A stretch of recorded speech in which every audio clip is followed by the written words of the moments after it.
নির্বাচন যত দ্রুত হবে মানুষের কাছে তত এর গ্রহণযোগ্যতা বাড়বে বলে মন্তব্য করেছেন বিএনপি মহাসচিব মির্জা ফখরুল ইসলাম আলমগীর। রাতে যশোরে জেলা বিএনপির এক আলোচনা সভায় এই মন্তব্য করেন তিনি। মির্জা ফখরুল বলেন, বর্তমান সরকার সংবিধান মেনে গঠন করা হয়েছে। এই সংক্রান্ত আরও প্রক্রিয়া সম্পন্ন করতে দ্রুত নির্বাচনের প্রয়োজন রয়েছে।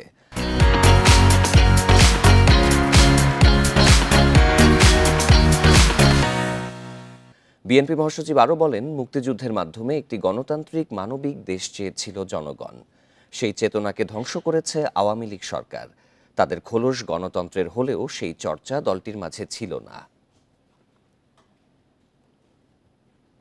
নির্বাচন যত দ্রুত হবে সমস্যাগুলো তত কমে আসবে। নির্বাচিত সরকার যখন ক্ষমতায় থাকবে, তাদের উপর দায়িত্ব থাকবে, তখন তার শক্তি হবে আলাদা, তার শক্তি হবে জনগণ পেতে হবে। এই বিষয়টাকে মাথায় নিয়ে আমার অনুরোধ থাকবে এই সরকারের কাছে, জনগণের কাছে এবং ছাত্রদের কাছে যে একটা সুষ্ঠু অবাধ সকলের লোকচক্ষে নির্বাচন হওয়ার জন্য